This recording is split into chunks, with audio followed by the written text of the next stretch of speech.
All right, what's up guys? Today we're going to be doing another review from the Haircraft Company line. Today we got their gel pomade. Last time we took a look at their hair clay.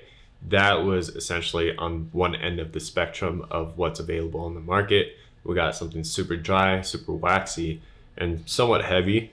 We're jumping all the way to the other side of gel pomades, which is like more on the wetter side.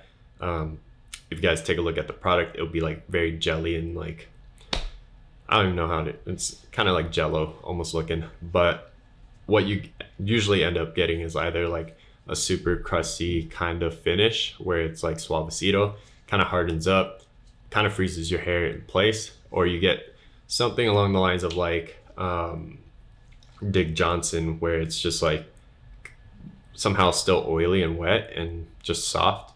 I don't know how that works in terms of the formulation, but you get a weird mix of like balances in terms of like a hard crusty shell versus like a still moldable kind of finish. So we're going to be doing the usual, taking a look at the design of the jar, the application process, my initial thoughts on it. Let's get throughout the day, and then finally how it kind of endures, the restylability, and then my final thoughts. So let's go ahead and all right. So taking a look at the jar, we see that it comes in a very similar design, pretty much the same design as the hair clay. The main differentiation being the blue outlines versus the red on the hair clay. We get a 4-ounce plastic container as opposed to the 2.8 on the clay. So you're getting a good amount of product for 12 bucks. Opening up the jar, we see that it's like that very, very, what's that word? Very known, I guess. Very known kind of finish in terms of what the product looks like for being a gel pomade. It's going to be clear and essentially along the same properties as gels. So let's go ahead and do application. So as you guys saw, scooping it out was super easy. This product is fairly wet, so I wouldn't necessarily recommend applying it to wet hair just because that's what breaks down the product. Applying it to dry hair, or if you have a blow dryer handy, probably use that to really get the most out of the product. So let's go ahead and apply it. This should be pretty much smooth as butter, and it is. Cool. So I used about a quarter size scoop. Probably gonna use a little bit more because it doesn't feel like I got enough product right now. So we'll probably have to go with a slicker look today. Probably gonna do a little bit more of a dime scoop just to get all the hairs. So if you guys have used Suavecito, you guys, or Lay Right even, you guys know that things kind of harden up. With my experience on this product at least, things do harden up, but not to the extent of like it being like a crackly kind of shell. We'll see that in a bit after, I guess, the endurance test. So you guys can kind of see how things kind of finish up with this product. Combing it, it's still fairly wet, so should be fairly easy.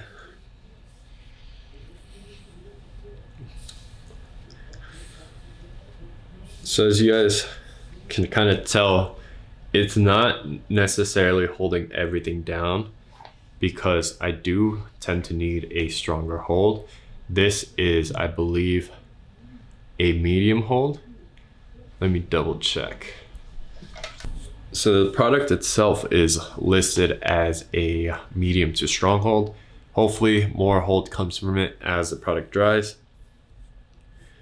Obviously we can expedite this process with the blow dryer, but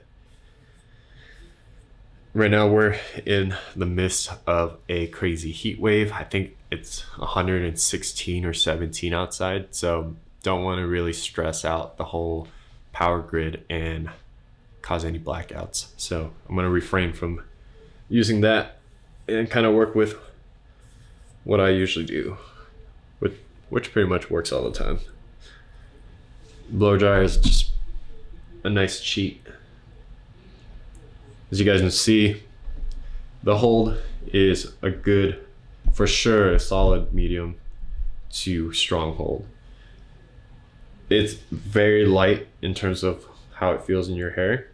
As with most gel pomades, once it kind of dries, you just kind of feel like things are just kind of held in place.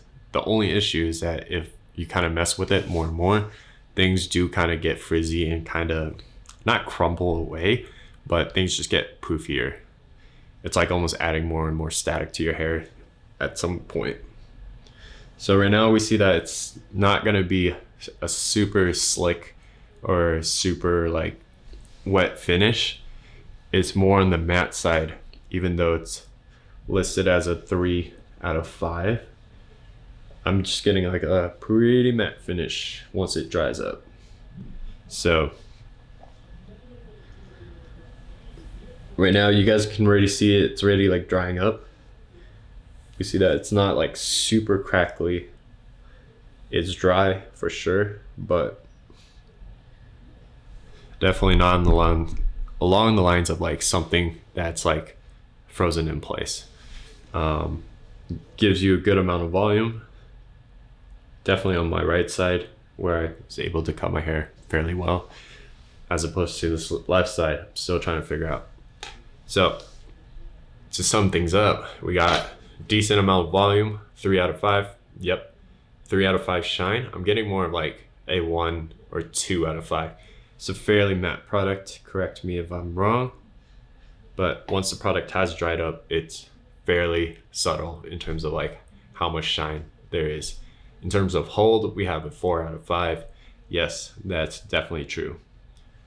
Things are not going to be shifting out of place, I hope, anytime soon. But let's go ahead and get throughout the day and we'll see how this kind of endures. With my experience, most water-based gel pomades tend to kind of throughout the day fizzle out. If you guys have experiences, it's like your hair just kind of flops down very slowly, and that's when you know you've just had a long day.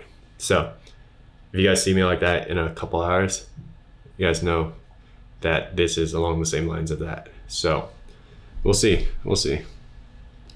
All right, a little bit of strays here and there, but nothing too crazy. All right, I'll catch you guys in a bit. All right, let's go ahead and wrap this up. So what we get is something that is a little bit flatter, more strays. We see a little bit of frizziness. The hold itself is a lot looser. I'd say the product has diminished in performance over time, but that's essentially what's expected for most gel pomades. From my experience, every gel pomade I've used hasn't really lasted me throughout the day. I'd say majority of them last a good like 2 to 3 hours. So if you guys are looking for something that's like quick and easy to use, if you're just like, I don't know, going to an office meeting, need something like keep your hair together for that like good hour or two, yes, gel pomade is a good route to go.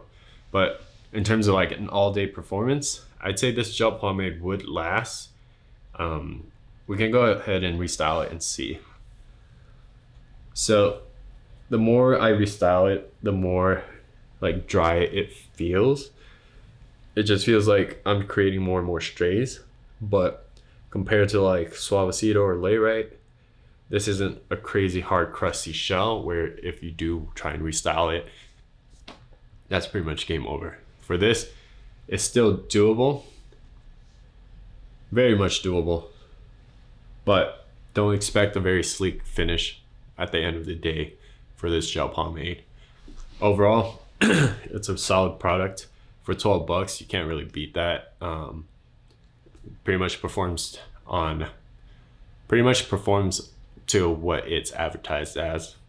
Know exactly what to expect. And one thing I forgot to mention, the scent. It's essentially a scent that's very like clean, but when you think of like men's products that's like tailored specifically for men, like shampoo, deodorant, what I don't know what else there is, shaving cream, it's got that like quote unquote masculine scent. At this point, at the end of the day, it's essentially gone. So that's pretty much all I got to say. That's Haircraft Company's gel pomade. Peace.